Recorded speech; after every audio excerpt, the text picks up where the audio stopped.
Elon Musk, co-founder of SpaceX. Mark Zuckerberg, co-founder of Facebook.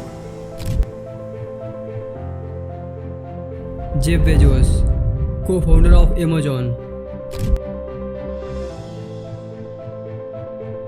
Bill Gates, co-founder of Microsoft.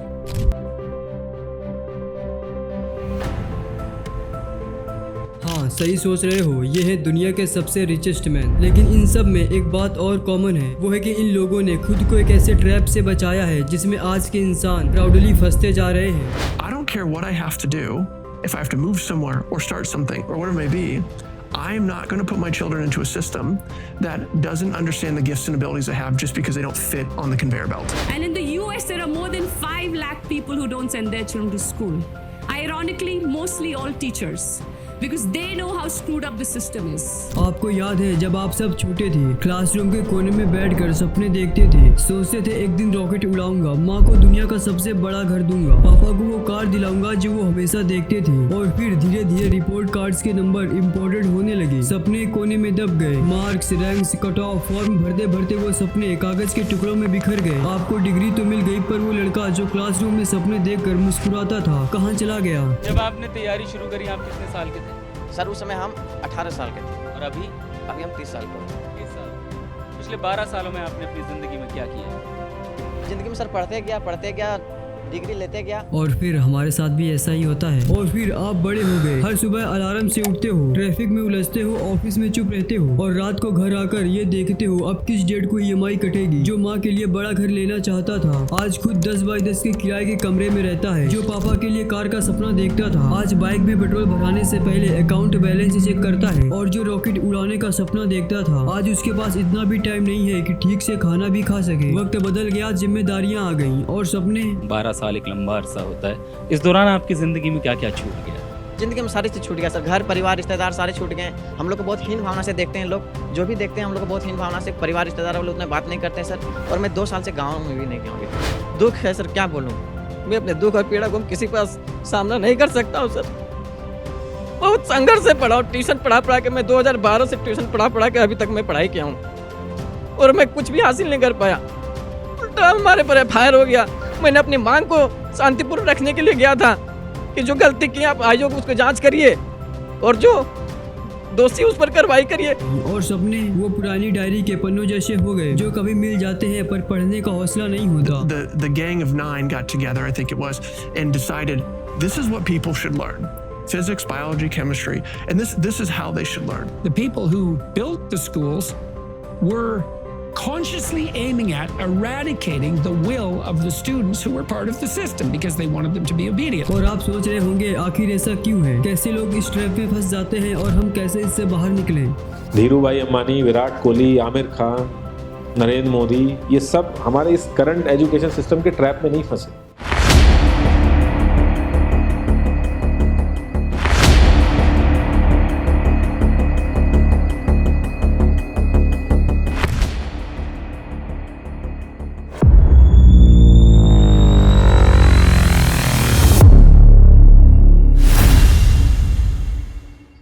के दौरान Europe में राजाओं का हुक्म चलता था, लोगों के पास वोटिंग, फ्रीडम या इक्वल राइट्स नहीं थी। फिर आया फ्रेंच रेवोल्यूशन सन 1789, जिसमें लोगों ने राजा का तख्ता ही पलट दिया और बोला लोगों के पास भी पावर होनी चाहिए, ना कि सिर्फ राजा के पास। नेपोलियन इसी रिवोल्यूशन के बाद पावर में आया और एक सोल्जर से डायरेक्ट एम्परर बन गया। उसका मानना था फास्ट एक्शन लो, स्मार्ट बनो, हर सिस्टम को एफिशिएंट बनाओ। वो फ्रांस को सुपर पावर देश बनाना चाहता था, और ये तभी हो सकता था जब बाकी यूरोप के किंग्स उससे डरे। और इसी बीच प्रेसिया अपने आप को यूरोप का इंटेलिजेंट और डिसिप्लिन्ड देश मानता था। उनकी army well dressed, rule following और ट्रेंड थी, लेकिन आउटडेटेड थिंकिंग के साथ। वो समझते थे कि इज्जत रैंक से आती है और जीत ट्रेडिशनल से। लेकिन नेपोलियन ने दिखा दिया कि जीत उनको ही मिलती है जो फास्ट सोचते हैं, नए नए तरीके यूज करते हैं और रिस्क लेने से नहीं डरते। और ये बात प्रेसिया को बहुत चुभी। नेपोलियन जर्मनी के छोटे छोटे स्टेट्स को अपने ग्रुप में ले रहा था और प्रेसिया को लगा अगर अब हम चुप रहे तो कल हमारा नंबर भी आ जाएगा। 14 अक्टूबर 1806 को प्रेसिया ने नेपोलियन के खिलाफ वॉर डिक्लेयर कर दिया। नेपोलियन ने एक ही दिन 2 अलग अलग बैटल्स में प्रेसिया की आर्मीज को हरा दिया। और ये सिर्फ मिलिट्री की हार नहीं थी, बल्कि ये पूरे प्रेसिया पूरे सिस्टम की हार थी। और तब प्रेसिया ने रियलाइज किया हमारी आर्मी सिर्फ यूनिफॉर्म में स्मार्ट है, दिमाग से नहीं। हमारे लोग अच्छे से रूल्स को ही फॉलो नहीं करते हैं। और फिर उन्होंने एक ऐसा सिस्टम बनाया जिसमें लोग राज्य के लिए लॉयल हो और अलग अलग आइडियोलॉजी ना हो, सभी एक जैसा सोचे, ऑब्डियंट हो और डिसिप्लिन हो। और उस सिस्टम का नाम था प्रेसियन एजुकेशन सिस्टम।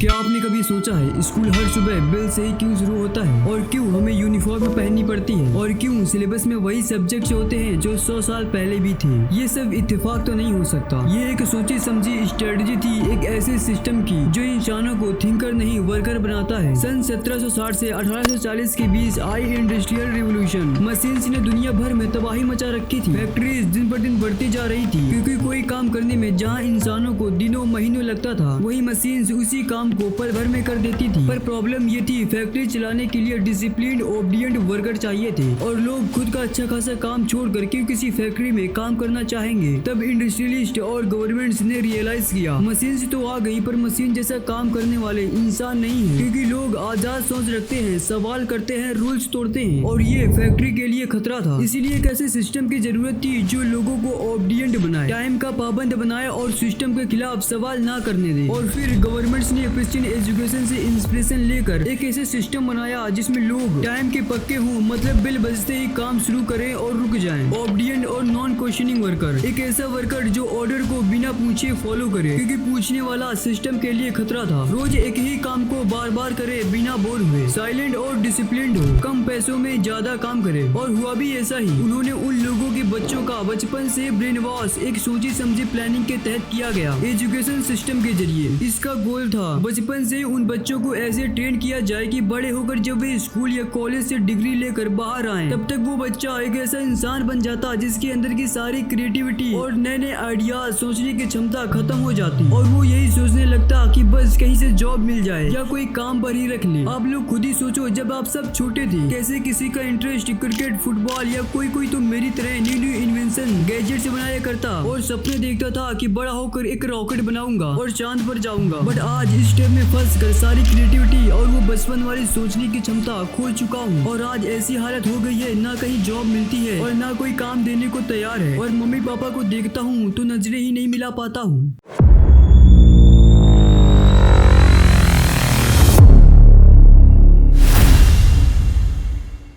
एक वक्त था जब एजुकेशन का मतलब था जीवन जीने की कला सीखना। भारत के गुरुकुल सिस्टम में स्टूडेंट्स को लाइफ स्किल्स, स्पिरिचुअलिटी और लीडरशिप सिखाई जाती थी। उनकी शिक्षा उनके जीवन से जुड़ी होती थी। 1835 का साल था। ब्रिटेन से एक आदमी आया, नाम था थॉमस बेबिंगटन मकाउले। उसे ईस्ट इंडिया कंपनी ने गवर्नर जनरल काउंसिल का लॉ मेंबर बनाया था, लेकिन मकाउले ने कुछ और ही सोच रखा था। मकाउले ने देखा कि इंडिया में ब्रिटिशर्स की संख्या बहुत ही कम थी, उन्हें इंडियंस को कंट्रोल करने में दिक्कत हो रही थी। तब उसने डिसाइड किया कि इंडिया के एजुकेशन सिस्टम को अंग्रेजों के हिसाब से दोबारा लिखना होगा, रीप्रोग्राम किया जाए। उसने एक प्रपोजल बनाया जिसका नाम था मिनट ऑन एजुकेशन। उसने लिखा, We must at present do our best to form a class who may be interpreters between us and the millions whom we govern. A class of persons, Indian in blood and color, but English in taste, in opinions, in morals and in intellect. इसका मतलब था एक ऐसी Indian class बनाना जो अंग्रेजों जैसा सोचे, उनके जैसा समझे और उनके लिए काम करे, पर दिखे इंडियन। ब्रिटिशर्स भारत में अपना राज्य मजबूत करना चाहते थे, लेकिन हर जगह अंग्रेज नहीं भेजे जा सकते थे, तो उन्होंने प्लान बनाया इंडियंस को ही ब्रिटिशर्स बना दो, उनकी लैंग्वेज सिखाओ, उनकी सोच सिखाओ, उनकी वैल्यूज सिखाओ, ताकि वो ब्रिटिश एम्पायर के लॉयल नौकर बन सके। मकाउले का ये क्वेट क्लियरली दिखाता है कि एजुकेशन का रियल मकसद क्या था, ओबीडिएंट वर्कर बनाना, ना कि इंडिपेंडेंट थिंकर। और इसी प्रपोजल को governor general Lord William Bentinck ने फुल सपोर्ट दिया। ये ब्रिटिश एजुकेशन पॉलिसी बन गई, जिसमें भारत की अपनी भाषा, अपनी शिक्षा और अपना विचार सब कुछ पीछे छूट गया। और मकाउले ने governor general Lord William Bentinck से मिलकर इस प्रपोजल को अप्रूव करा दिया। उस समय के लोग और आप भी सोच रहे होंगे ये तो अच्छी बात है, इंग्लिश बोलना मतलब इंटेलिजेंट बनना। पर सवाल ये है, अगर इंग्लिश बोलना ही सब कुछ होता तो भारत में सबसे ज्यादा डिग्री वाले लोग बेरोजगार क्यों होते? हमको लग रहा है 10 साल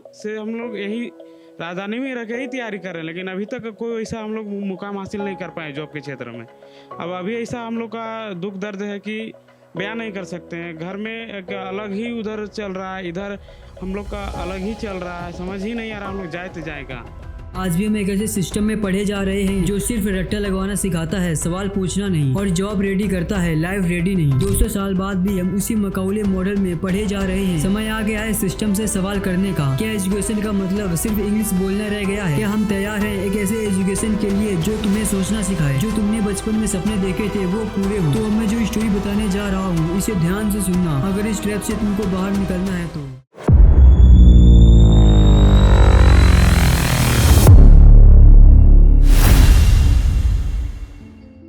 अर्जुन नाम का एक लड़का था जो रोज सुबह बेल बजती तो लाइन में खड़ा हो जाता। यूनिफॉर्म पहनना और क्लास में जाके वही घिसा पिटा सिलेबस, हिस्ट्री के डेट्स याद करो, साइंस के डिफिनेशन रट्टा मारो। अर्जुन के अंदर कई सारे सवाल उठ रहे थे लेकिन सिस्टम को सिर्फ जवाब चाहिए था। एक रात अर्जुन ने डायरी में लिखा, मैं पढ़ता तो हूँ लेकिन समझ नहीं आता कि मैं क्या बन रहा हूँ। उसी रात उसने एक वीडियो देखा, एजुकेशन ट्रैप से कैसे निकले। वीडियो में एक फॉर्मूला था, LEAP लीप, और उस फॉर्मूला ने उसकी जिंदगी बदल दी। L learn how to learn, इसका मतलब है पढ़ना नहीं सीखना। अर्जुन ने एक्टिव रिकॉल यूज किया, स्पेस्ड रिपीटेशन ऐप्स डाउनलोड किए, हर सब्जेक्ट को सिर्फ याद करने के बजाय समझने और अप्लाई करने लगा। सिलेबस वही था पर अर्जुन का दिमाग अब खुल चुका था। अब उसका गोल मार्क्स नहीं मास्टरी था। Earn through skills. फिर उसने अपने इंटरेस्ट के हिसाब से एक छोटी सी स्किल चूज की, ग्राफिक डिजाइन। फिर यूट्यूब पर फ्री ट्यूटोरियल्स देखे, डिजाइन बनाए और अपने एरिया के एक दुकान के लिए पोस्टर डिजाइन किया। क्लाइंट ने उसके काम से खुश होकर 500 रुपए दिए। पहली बार उसने अपने टैलेंट से पैसा कमाया बिना किसी डिग्री के। आप भी अर्जुन की तरह पढ़ाई के साथ कोडिंग, फ्रीलांसिंग, डिजिटल मार्केटिंग जैसी स्किल सीख सकते हो। आजकल कंपनीज डिग्री नहीं स्किल और थिंकिंग देखती हैं। Align education with purpose. Arjun हर रोज सोचता था मुझे क्या पसंद है। उसने लिखना शुरू किया, मुझे विजुअल्स पसंद है, मुझे प्रॉब्लम सॉल्व करना अच्छा लगता है। धीरे धीरे उसे समझ आ गया, मुझे अपने रास्ते पर चलना है, किसी और के सपने पे नहीं। P participate don't just prepare. Arjun ने पहली बार क्लासरूम के बाहर काम किया, एक लोकल NGO के साथ डिजाइन इंटर्नशिप ली। वहाँ क्लाइंट ने कहा आपका काम हमारे रेगुलर डिजाइनर से बेहतर है। तब अर्जुन ने जाना काम बोलता है नंबर्स नहीं। 2 साल बाद अर्जुन अब एक स्टूडेंट नहीं एक क्रिएटर बन चुका था। अब वो दूसरे स्टूडेंट को सिखाता है पढ़ाई गलत नहीं है लेकिन सिर्फ डिग्री के भरोसे बैठे रहना गलत है। तुम्हारा सपना एक सीट नहीं एक सिस्टम तोड़ने की हिम्मत होनी चाहिए। सिर्फ जॉब के लिए मत पढ़ो, दुनिया में अपनी जगह बनाने के लिए पढ़ो। सिस्टम के स्लेव मत बनो, सिस्टम के हैकर बनो। मुझे कुछ भी समझ नहीं आ रहा कि मैं लास्ट में एंड में क्या बोलूँ, तो मैं बस इतना ही कहूँगा कि आपको अगर ये वीडियो अच्छी लगी हो तो प्लीज़ लाइक और सब्सक्राइब कर देना और कमेंट में अपना ओपिनियन ज़रूर देना कि आपको इसमें कौन सा पार्ट अच्छा लगा है। मिलते हैं एक नई डॉक्यूमेंट्री वीडियो के साथ, तब तक के लिए जय हिंद।